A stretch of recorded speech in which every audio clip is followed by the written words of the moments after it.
Yes.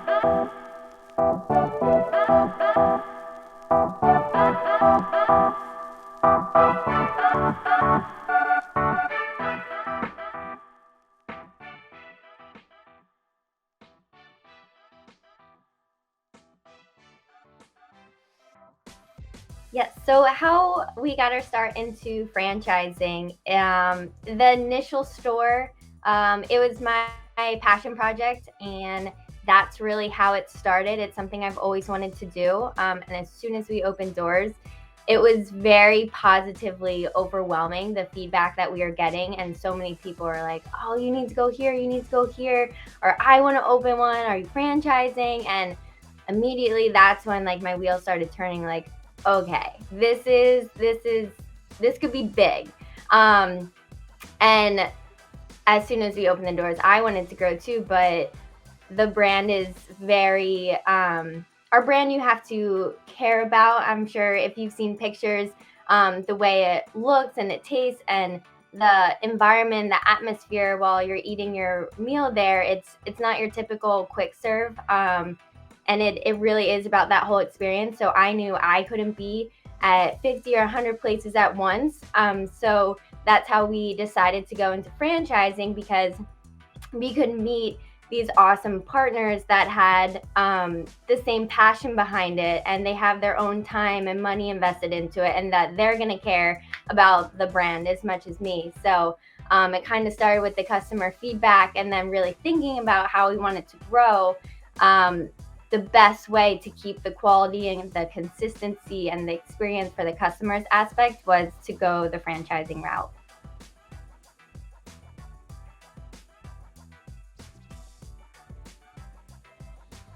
Probably my favorite part about the industry, the hospitality industry and the food and beverage industry, that's always where I found myself. My first restaurant. I remember my first job was in a restaurant, and then I majored in hospitality management, a minor in business, and that's really where I found that I was enjoying my time the most.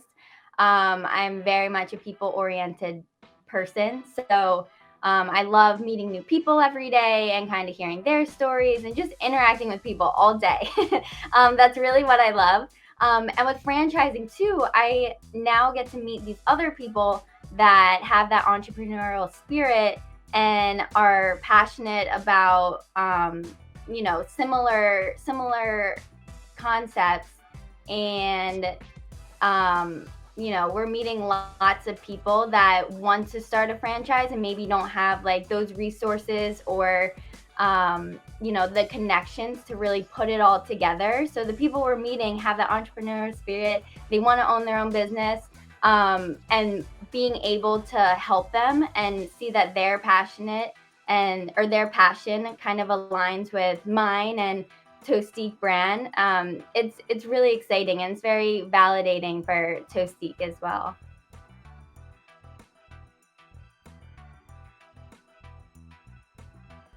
The biggest trait for the franchising industry, I would say, is having that entrepreneurial spirit.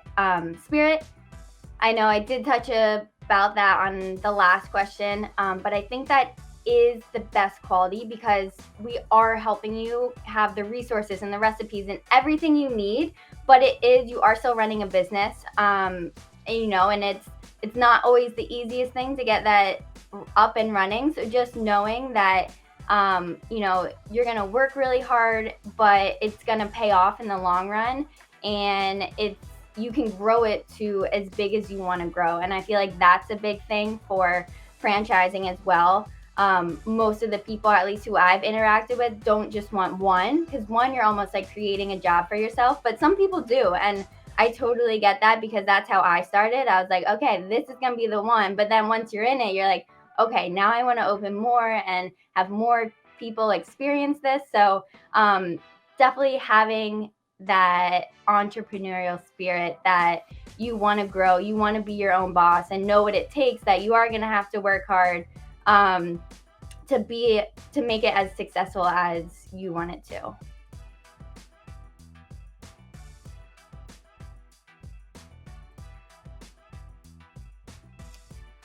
For my industry particularly, for my concept particularly, in the healthy fast casual area, I think that is the prime location to be in. I kind of felt that before the pandemic, especially opening in DC, people are always on the go, they're always busy, and people want healthy options. We're located by a bunch of hotels, and people on business trips want healthy options before they get on the plane or after getting off a plane to help give them energy and make them feel good for their meetings or whatever that is.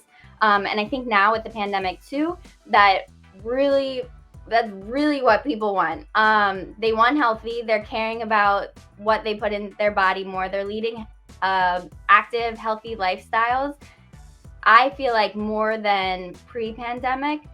And not only that, some people that are more sensitive to COVID, they don't really want to dine in anymore either. They still want to take it to go. So I think for us in the healthy fast casual, that's where you want to be. That's kind of where the industry is going. So yeah.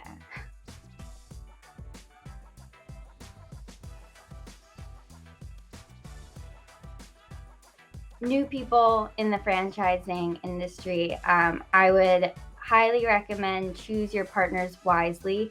There will be a lot of people that come that have a lot of money and want to open 100 or whatever it may be. They might sound exciting, but you're really signing up for like a 30-year relationship. You want to make sure that you get along with these people, that your values align, your passion aligns, because just as fast as the brand can go up, it can go down just as fast. So just really don't get overwhelmed and start partnering with everyone, especially if you are trying to keep your concept and the quality of it and the customer service and the consistency of it the same that makes the store so special. You don't want to lose that just by partnering with a bunch of people that don't really want to care, because like I said, at the end of the day, you are signing up for a 30-year partnership, so you want to make sure you really like these people.